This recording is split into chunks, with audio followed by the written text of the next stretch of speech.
Morning guys, good morning sa ating lahat. Good morning mga kabuner. Ito guys, si Brunner Mix Vlog at magbibigay sa inyo ng mga ideya bahin sa pagpamuhi ng kanding.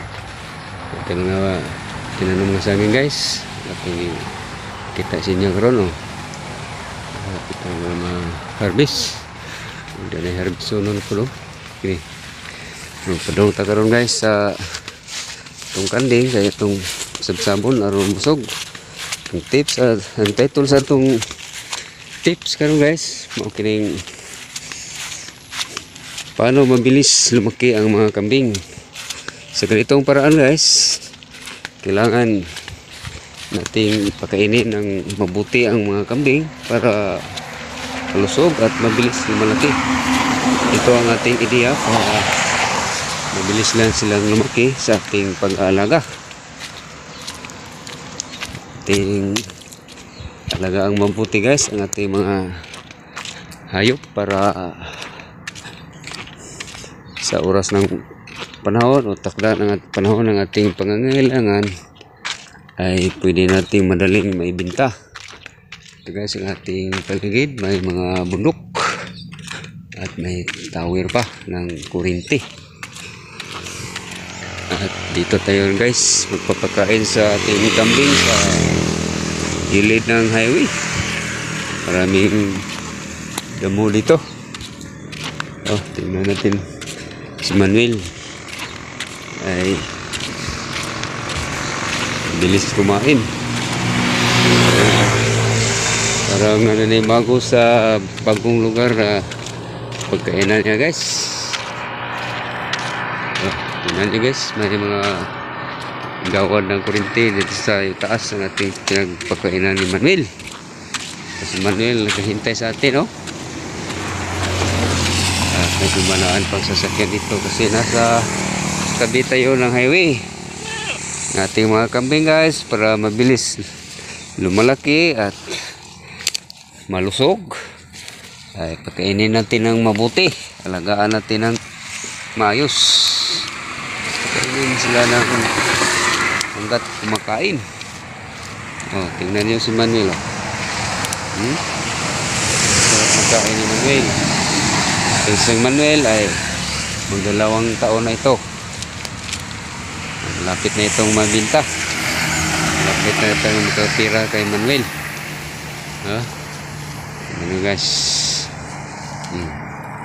malagang kambing. Hindi sapat guys na ipastol-pastol lang ang mga kambing doon sa ating mga pastulan.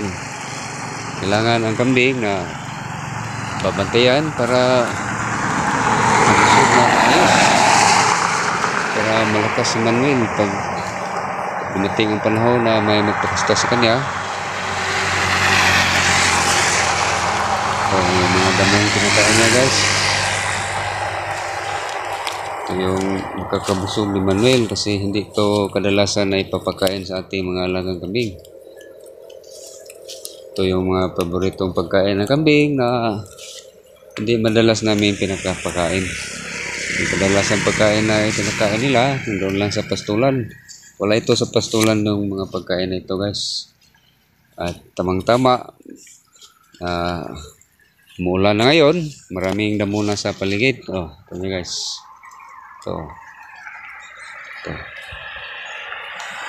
Sa gilid tayo ng highway. Pagkain ng mga kambing. Nadaan pa na sasakyan. At sa Manuel, tuloy-tuloy lang sa pagkain. Itong mga kambing ay yung mga kasamahan ni kambing guys, na ni Manuel na kambing guys, nandoon sa sa pinapastulan. Pinakawalan ko na para makakain ng maayos, para busog na busog sila lahat sa araw-araw. Kumakain naman si Manuel ng katay-katay. Tinatawag natin na guys hindi mo pinakain ni Manuel ito madalas kumakain. Ito naman yung katay-katay. Kita ko naman sa inyo yung kain ng kambing na hindi madalas kinakain.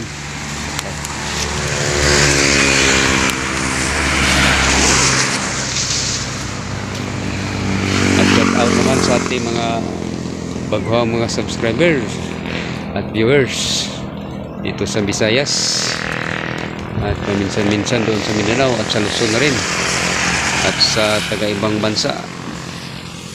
At Happy New Year in advance sa inyong lahat and Merry Christmas sa ating mga ka-viewers at subscribers. Kung bago ka pa lang guys sa ating channel, pakipindot lang ng atong subscribe button. Apil na lang bell button para update ito sa ating mga video na i-upload dito. Yung mga tips tayo na ibibigay na importante para matuto kayong mag-alaga ng kambing, lalo na sa mga baguhang mga kambingero. Dapat marunong din kayong mag-alaga ng kambing para mabilis lumaki at madali tayong magkapira. So guys, sa natin na sisipan, pinadaan dito tayo.